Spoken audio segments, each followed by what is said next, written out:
Bill Maher just delivered an epic takedown of the ultra-woke leftist Neil deGrasse Tyson. We're going to take a look at the latest and frankly brilliant critique of woke college campuses.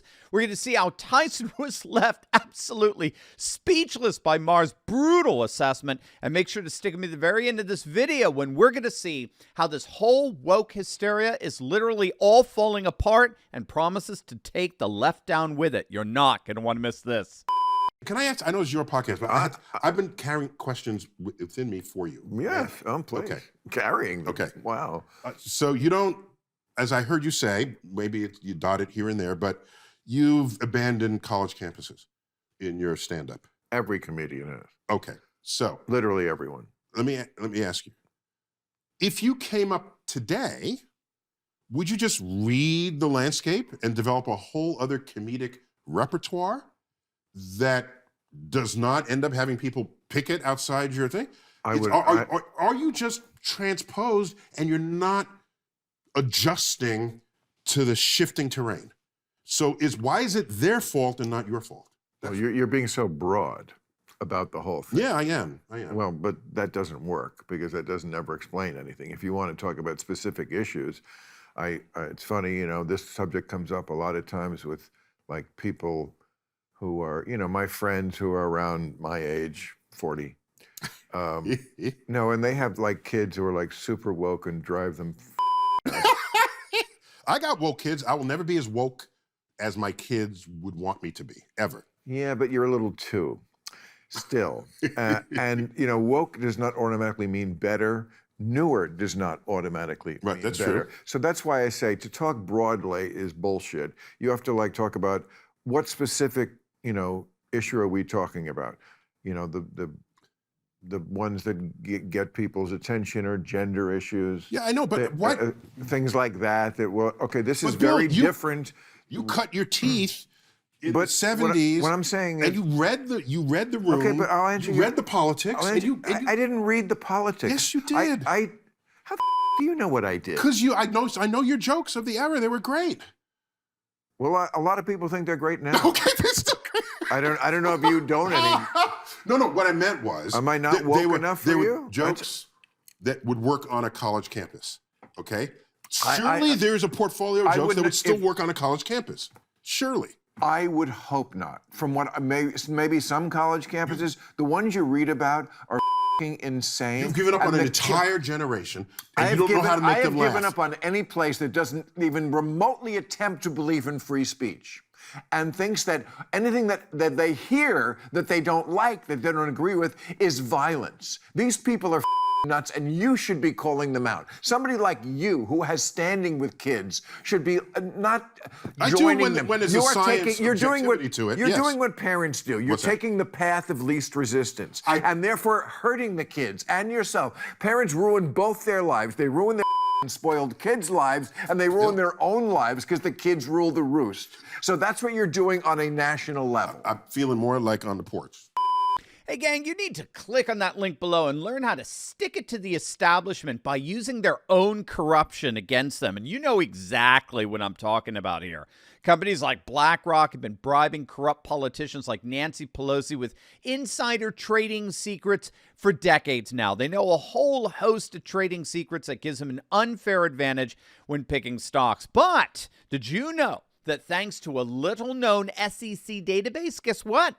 We can have access to those very same secrets as well. We get to see what stocks these corporate CEOs are buying up in real time, and then we get to piggyback on their trades to gain the same advantage for ourselves that Pelosi and the crooks in D.C. have. My friend Ross Givens has been tracking insider trading for years, and his recommendations have led to investment returns of over 200%. Some of it as high as nearly 1,500%, and now it's your turn. Click on that link below right now and learn how you too can learn to trade like Pelosi. Click on that link and learn how to gain an insider advantage for yourself today. Now, that was a rather brilliant soliloquy on Bill Maher's part for how Neil deGrasse Tyson is ultimately complying with utterly absurd insanity, and increasingly violent insanity at that. Now, at one level, Maher's taking Tyson to task for simply not understanding the nature of comedy. There have been a number of articles published over the last several months exploring this precise point as to why woke comedy is so patently unfunny. In short, woke comedy fails because the point of it is not to make us laugh, but to lecture us about what we ought to believe. Great comedy teaches us not through lectures, but through laughter. This has been a hallmark in the Western tradition, going all the way back to the ancient comedic Greeks, where classical comedy provided keen insight into society. The ancient Greek play Lysistrata by Aristophanes is one of the funniest things you'll ever read. It masterfully overturns Greek stereotypes about women. You see, historically speaking, Western civilization has envisioned comedy as a profound means of cultural critique. Since the days of ancient Athens, comedy sought to address the political and social issues of their day with whimsical critique and satire. What Maher's getting at there with Tyson is that wokeness has categorically destroyed that tradition. Wokeness has, in effect, sanctified designated victims, or better, victim classes, oppressed classes, as beyond reproach, and to offend those victims is, in effect, to commit heresy. It's literally the worst thing a person can do, to offend a sanctified victim. And anything that seeks to offer cultural critique is going to offend, most particularly comedy. So what Maher is basically bringing to the fore for everyone to see is just how ignorant, how repulsively ignorant Neil deGrasse Tyson is over not merely the nature of comedy, but over the nature of wokeness itself. And it's precisely because Tyson is himself so woke, as he admits to. He ain't as woke as his kids, according to him, but he's still woke. And wokeness by its nature is liberal totalitarianism. Wokeness refuses to allow for any semblance of dissent. Silence is compliance, right? It's technically known as radical perspectivalism, which is a fancy-smanchy way of just saying that some people, some ridiculous, narcissistic people, actually believe that they have a monopoly on the truth. And therefore, any dissent is by definition untrue. But with wokeness, it goes even deeper. When you dissent from the moral norms of wokeness, you offend sanctified groups and are therefore heretical. You're not simply wrong, or you don't simply have a difference of opinion. You're heretical.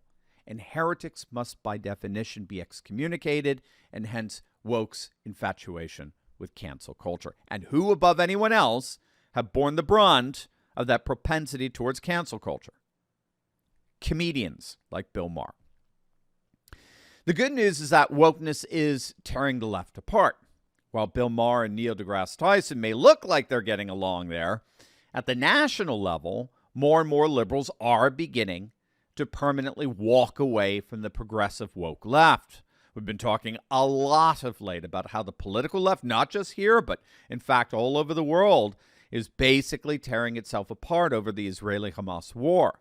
The pro-Israel faction and the pro-Palestinian faction are finding that their differences are absolutely irreconcilable. And as a result, the left is shattering as a viable political force.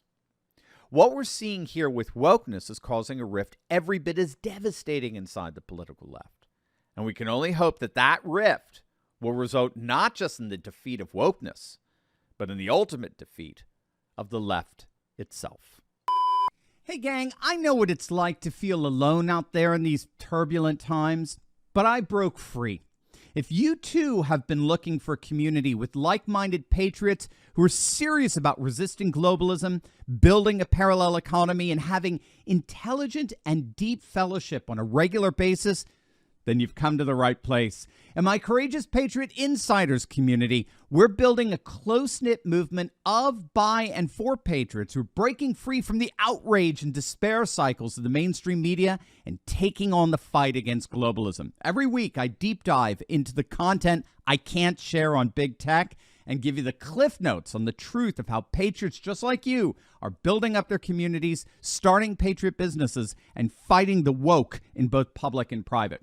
all with a few history and political lessons from yours truly, of course. If you want to stop feeling alone as a patriot and stand together with this fast-growing community, be sure to click on the link in the description below.